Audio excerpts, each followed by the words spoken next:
Welcome to Brain Roots IAS. आज हम बात करेंगे satellite internet revolution in India के बारे में। सोच के देखिए, एक ऐसी क्रांति जो जमीन पर बिछी केबल से नहीं बल्कि सीधे आसमान से हजारों सैटेलाइट्स के जरिए हम तक पहुंच रही है। आइए इसका पूरा विश्लेषण करते हैं। देखिए, हाल ही में मेघालय गवर्नमेंट और एलोन मस्क की कंपनी स्टारलिंक के बीच एक लैंडमार्क एमओयू साइन हुआ। अब यह सिर्फ एक बिजनेस डील नहीं थी, बल्कि एक बहुत बड़ा स्टेटमेंट था। इसका मकसद एक लाइन में साफ हो जाता है, to officially bypass the physical limitations of mountainous terrain through the sky.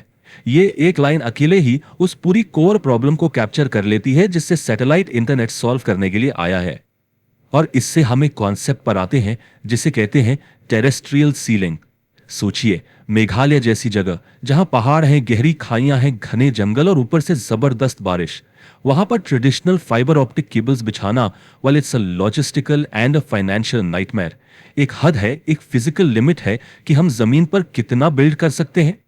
और बस यहीं पर सैटेलाइट इंटरनेट एक गेम चेंजर की तरह एंट्री लेता है। बेसिकली ये एक वायरलेस कनेक्शन है जो स्पेस में मौजूद सैटेलाइट्स का इस्तेमाल करके डेटा को ग्राउंड स्टेशन से सीधा आपके घर पर लगे एक छोटे से टर्मिनल, एक डिश तक बीम करता है। सबसे जरूरी बात, एंड यूजर तक पहुंचने के लिए किसी भी फिजिकल केबल की जरूरत नहीं है। अब आपके मन में सवाल आएगा कि सैटेलाइट इंटरनेट तो पहले भी था, तो अब अचानक इतना नया क्या है? नया है इसकी टेक्नोलॉजी में आया एक क्वांटम लीप। हम पुराने धीमे जियो स्टेशनरी ऑर्बिट यानी जीएसओ सैटेलाइट से नए सुपर फास्ट लो अर्थ ऑर्बिट यानी लियो कॉन्स्टलेशंस की तरफ शिफ्ट हो चुके हैं। देखिए, असली जादू इन नंबर्स में छिपा है। पुराने जीएसओ सैटेलाइट जमीन से लगभग 36,000 किलोमीटर दूर ऑर्बिट करते हैं।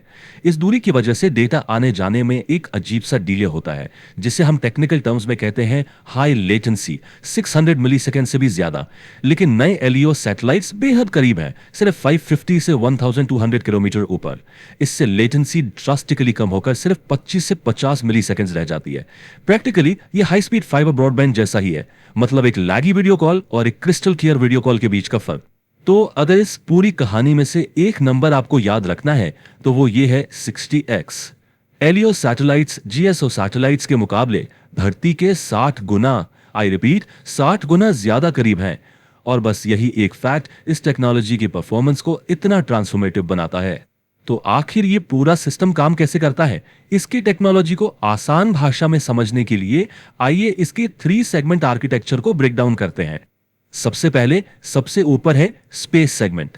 हजारों छोटे छोटे सैटेलाइट्स का एक जाल, एक मेगा कॉन्स्टलेशन जो पूरी धरती को घेरे हुए हैं। Number 2 ground segment. ये जमीन पर बने गेटवेज हैं जो इन सैटेलाइट्स को हमारे एग्जिस्टिंग ग्लोबल फाइबर नेटवर्क से जोड़ते हैं। और आखिर में यूजर सेगमेंट, ये आपके घर पर लगा छोटा सा डिश टर्मिनल और राउटर है। तो बेसिकली एक रिले रेस की तरह है, इंटरनेट बैकबोन से डेटा गेटवे तक, वहां से सैटेलाइट तक और फिर वहां से सीधा आप तक बीम होता है। और यहां एक और भी अमेजिंग चीज है। स्टारलिंक की सैटेलाइट्स आपस में कम्युनिकेट करने के लिए इंटर सैटेलाइट लेजर लिंक्स का इस्तेमाल करते हैं।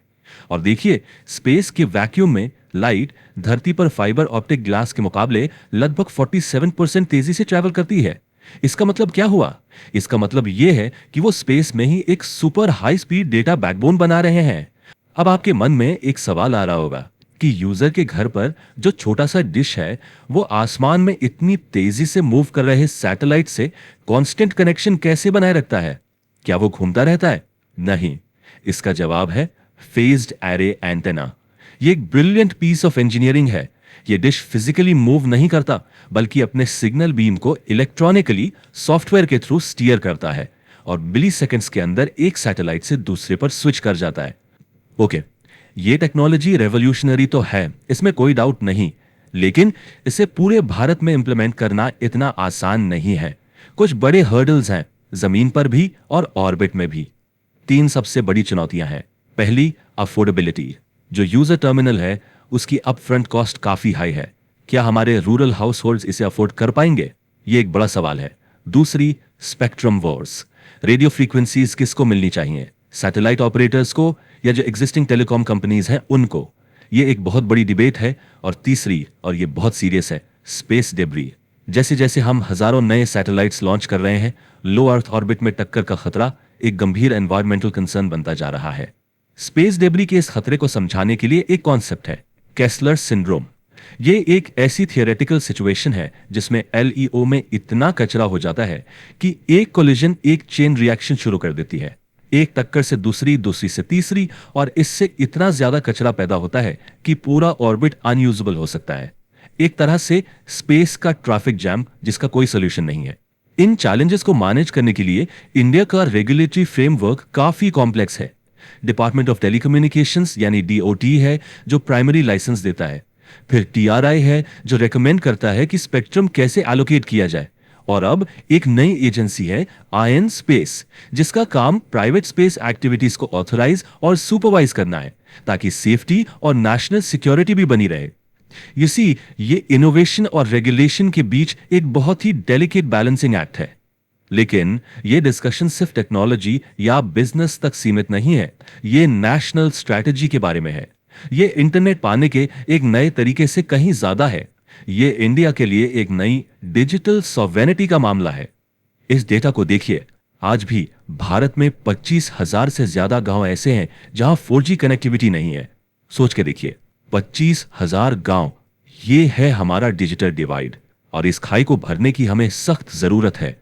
और यहीं पर सैटेलाइट इंटरनेट एक सिल्वर बुलेट की तरह सामने आता है।